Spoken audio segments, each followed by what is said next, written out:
Right, so good day class. So I think you're already done with the first lecture about mixed method research. So today we're going to discuss about mixed method research, analysis, reporting, and issues. So this PowerPoint slide was prepared by my dissertation advisor for my doctorate, Dr. Sara Namoko. So all the credit goes to her. So here we're going to discuss about qualitative data analysis and reporting, issues about MMR, then publishing articles using MMR or mixed methods research. So it's really important that we know about these things because we're gonna attempt to publish articles also, just as an exercise. Now, when you report and interpret data, what's important is that you know how to tell a story. So here, in example, I think these are some examples from Pixar. I think from Cars, Finding Nemo, um, Toy Story, and Monsters. I forgot the name of um, that movie there. I think it's Up.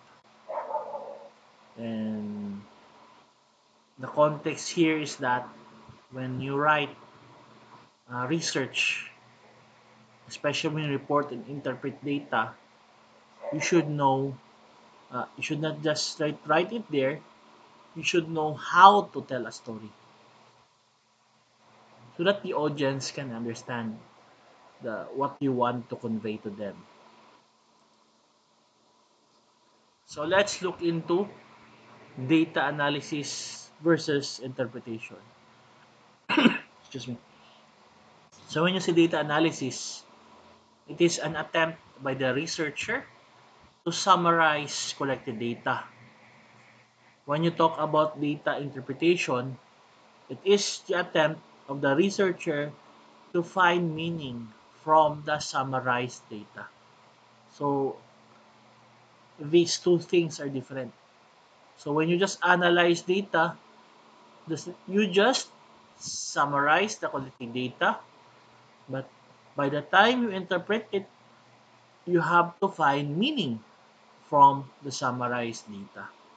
Because oftentimes, what the students do is just, or what some of the researchers do, especially when they're still students, is that they just summarize the collected data without finding the meaning behind the numbers.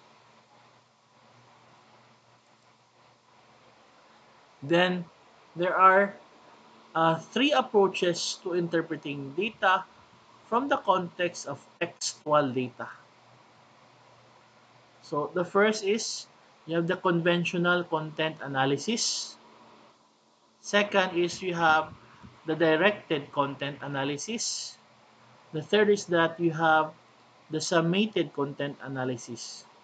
So the goal of content analysis is to provide knowledge and understanding of the phenomenon under study.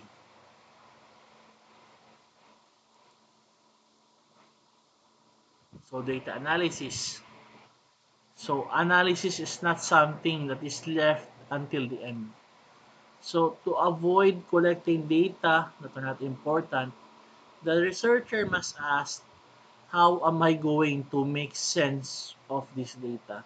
Because sometimes you are tempted to just collect and collect data and you have no idea on how to make sense of the data that you collected.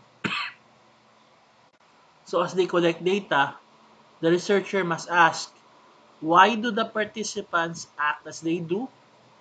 What does this focus mean? What else do I want to know? New ideas have emerged? And is this new information? So it's really important that you remember, guys, why do the participants act that way? Then what does the focus mean? What are the things that you want to know? Then what are new ideas have emerged? Then is this new information? Because sometimes um, you're just collecting data, but it's old information already.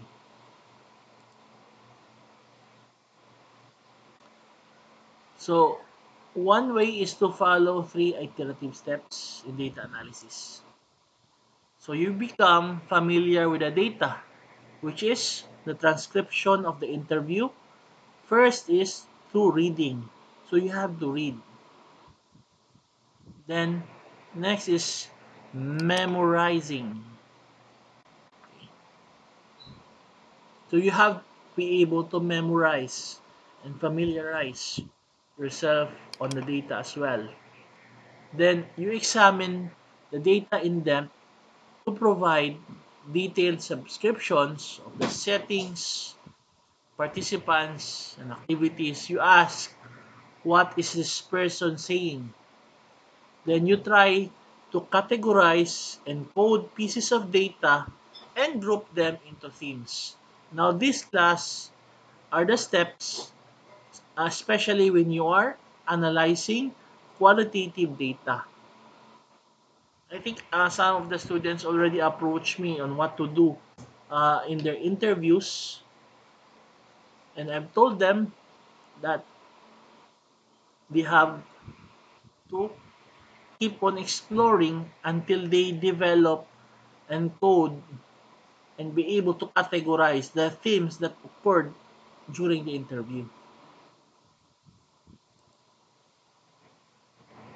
So, in the principles of qualitative data analysis, people differ in their experiences and understanding of reality.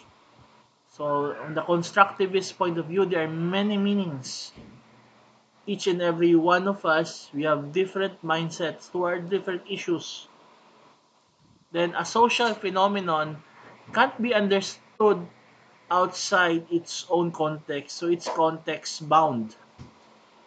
Then qualitative research can be used to describe a phenomenon or generate theory on grounded data. Exceptional cases may yield insights into a problem or new idea for further inquiry. Then themes should reflect the purpose of the research. So it should be related to your research. Then be exhaustive. You must place all data in a category. Should be as detailed as possible. Then be sensitizing. Should be sensitive to what is in the data. For example, leadership versus charismatic leadership. And it should be conceptually congruent. The same level of abstraction should characterize all categories at the same level.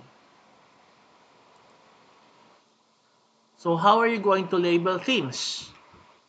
So the names can come from at least three sources: the researcher, the participants, or also could also be the literature. The most common is that the researcher comes up with a label, concepts, and categories that reflect what he or she sees in the data.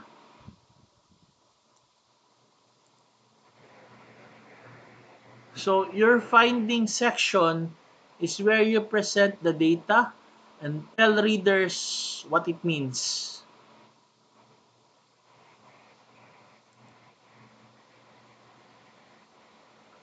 So you're already here, the reporting and interpreting data. You describe a detailed rendering of people, places, or events in a setting and qualitative research. You codes such as seating arrangements, teaching approach, or physical layout of the room might all be used to describe a classroom where instruction takes place.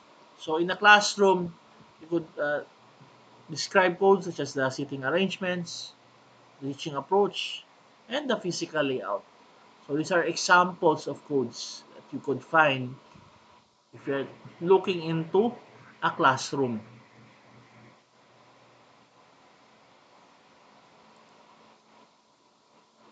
So the formula is set up, quote, and comment. So in setup, the first sentence of a paragraph serves as a transition from the previous paragraphs and sets the thesis. A setup for quotation states the participant and the context of the quotation. For the quote, a quotation that will support the thesis. You must choose judiciously. Pick one or two most vivid quotations. Don't be afraid of small quotes throughout. Then you comment at least one sentence following a quotation. Avoid ending a paragraph with a quotation. The comment sentence should help stress important parts of the quote. Tie it back to the theme you are building and move towards the next paragraph. So for example here, as a consequence of participants' immersion in the fields of physical education and sports, they typically drew on technologies of self associated with exercise and training in attaining healthy bodies. As is clear in the following excerpt from Kelly, discourses of biomedicine and healthism determine her bodywork and self-monitoring of this. So, this is the cue. That's the quote. I got bit depressed last year because I couldn't find any sport, any teams to play with for. I joined a gym and have lost 10 kilos and improved my cardio. I've decreased my resting heart rate from 80 to 53. My fitness and the food that I eat are just as much better now. So this is the setup first. So this is the transition from the previous paragraph and sets the thesis here. And here you have got the quote. And here you got the comment. So Kelly's narrative excerpts illuminates the conflation of technologies of power or knowledge which objectify her body that guide her conduct and acquisition of certain attitudes. The embodied relationship Kelly has to food and exercise is underpinned by power relations and practices of bodily objectification and regulation. So if you notice guys that the comments here, it's also grounded on research. Okay, so here we have it's taken from Foucault 1388 and here from Turner 1996. Okay, so this is how you're going to report the data. Remember, set up, quote, and comment.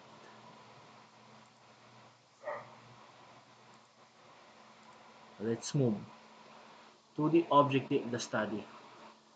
Here in this example, the objective of the study is to explore the factors that contribute to the variations in acceptance and use of Web 2.0 tools among the Philippine State University educators in Northern Mindanao into their teaching activities. So I think this was the from the study of my dissertation advisor, Dr. Namoko.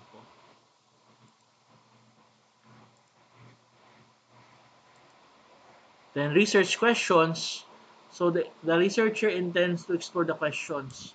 So in relation to that, why are there variations in the acceptance and use of Web 2.0 tools among the Philippine State University educators in Northern Mindanao into their teaching activities?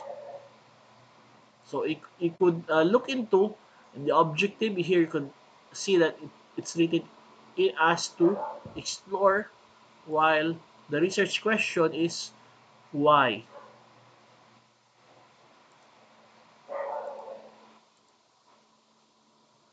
So I think this is a complicated structural equation modeling by my dissertation advisor for thesis.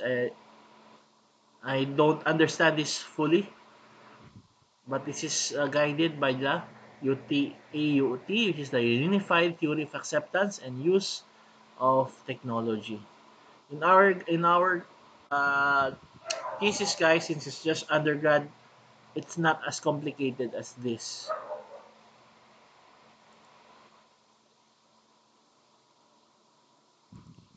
So I think I'll end this with the codes. So for the codes, for example, that were generated, makes teaching easy, immediate assessment, feedback, then the job recognition, professional improvement, creativity, experience in Web 2.0 tools, lack of interest, ancillary assignments, no focus on area of specialization, IM preparation is tiring and consuming, and teaching convenience. So these were the codes that were generated by the study. And then let's just stick to the categories. So the codes are matched to different categories such as teaching convenience, professional advantage here, positive values, knowledge and expertise, overload works, and preparation time. And this creates two emerging themes. These are the enabling factors, and then there are two hindering factors. So we'll just stick up to that because um, this is an advanced concept for the undergrad already. So for the emerging themes, we'll just look into that there two were developed, the enabling factors and the hindering factors.